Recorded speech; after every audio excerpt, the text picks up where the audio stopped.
Next and last business analysis is about retail business model.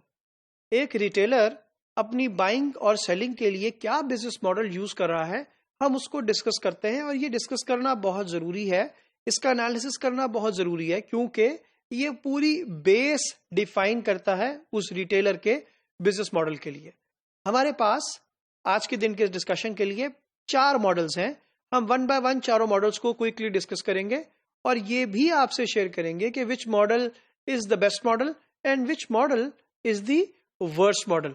और अगर आप अपने सराउंडिंग में नोटिस करेंगे तो आपको बहुत सारे ऐसे रिटेलर नजर आएंगे जो कि वर्स्ट मॉडल को फॉलो कर रहे हैं और of course they are moving towards their death of the business. तो अब हम डिस्कस करते हैं 1 बाय 1 बिजनेस मॉडल्स को। सबसे पहले जो हम डिस्कस करने जा रहे हैं वो वर्स्ट बिजनेस मॉडल है। वर्स्ट बिजनेस मॉडल इसका नाम इसलिए दिया गया है, इसको WBM भी कहते हैं। ये बिजनेस मॉडल का outcome is always death of the business. Business हमेशा खत्म हुआ है। इस सूरत में क्या होता है, that you buy products on cash but you sell products on credit. अगर आप चीजें किसी सप्लायर से खरीद रहे हैं कैश के ऊपर और आप जो कस्टमर्स को दे रहे हैं वो उधार के ऊपर दे रहे हैं, सो अल्टीमेटली आपके पास कैश फ्लोस के प्रॉब्लम आएंगे, आपके पास कैश का प्रॉब्लम आएगा बिजनेस के अंदर और आपका बिजनेस कोलैप्स कर जाएगा एक पर्टिकुलर पीरियड ऑफ टाइम के ऊपर।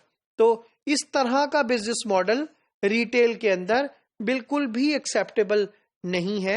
और अगर आपको कहीं नजर आता है, फॉर एग्जांपल किसी अनऑर्गेनाइज्ड सेक्टर के अंदर ऐसा है कि वो बंदा जाती तौर पर ये कहता है कि जी मैं हमेशा चीजें कैश से बाय करूंगा, लेकिन ऑफ कोर्स कस्टमर उसके पास से उधार लेके भी चले जाते हैं, तो उस तरह का बिजनेस इन जनरल ज्यादातर कैश के हवाले से सिचुएशंस में, इश्यूज में इन्वॉल्व होगा और अल्टीमेटली बिजनेस जो है वो अपने कोलैप्स की तरफ, अपने डिक्लाइन की तरफ चला जाएगा।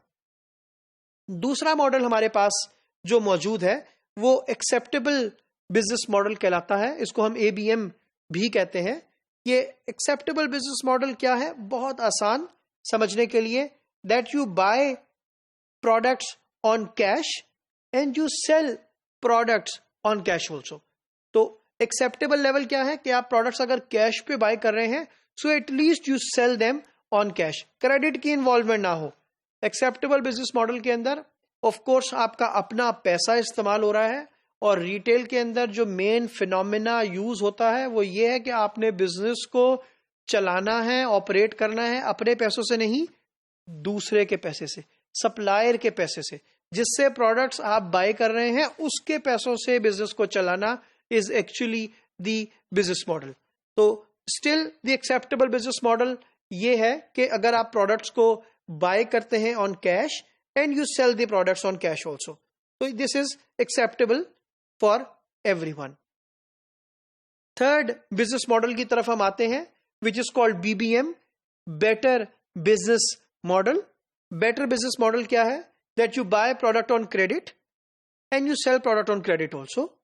और अगर आप नोटिस करें तो डिफरेंस क्या है, that you have bought the products और you by the products on a credit for example of 40 days, but you are giving to your customers a credit of 30 days, which means कि आपने अपनी investment नहीं की, 40 दिन के ऊपर आपने बाय किया, 40 दिन के उधार के ऊपर आपने सप्लायर से बाय किया और 30 दिन के उधार के ऊपर आपने कस्टमर्स को दे दिया।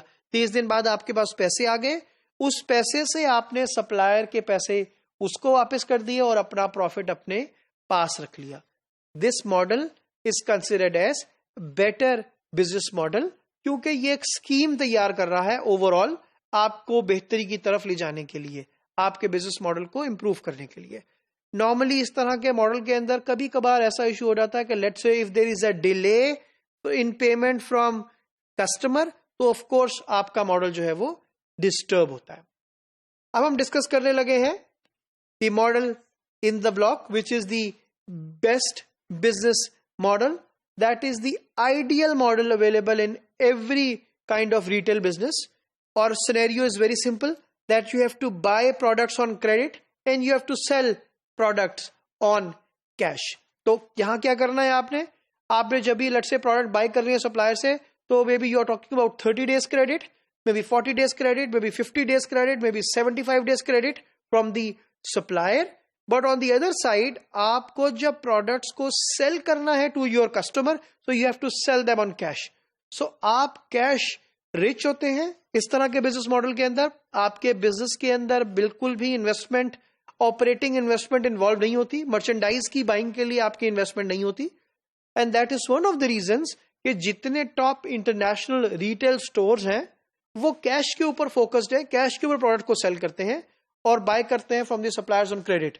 सो ultimately they are carrying millions of rupees worth of stock, लेकिन वो स्टॉक एक्चुअली उन्होंने मिलियंस ऑफ रुपीज का नहीं खरीदा होता. उन्होंने सिर्फ एक ट्रांजैक्शन की होती है of having the product from the supplier and then they try to sell this within the credit period to their customers, which means cash के ऊपर कस्टमर को. तो अल्टीमेटली कस्टमर से अगर उन्होंने सप्लायर से कोई प्रोडक्ट बाय किया है 30 दिन के क्रेडिट के ऊपर और कस्टमर को कैश पे बेच दिया, इसका मतलब ये है कि now they can use that money जो कि उन्होंने वापस उनके पास है, सप्लायर्स बनी 30 दिन तक उस पैसे को दोबारा बिजनेस के अंदर घुमा सकते हैं, दोबारा बिजनेस के अंदर रीयूज कर सकते हैं, अपने बिजनेस के कैश फ्लो को बेहतर कर सकते हैं.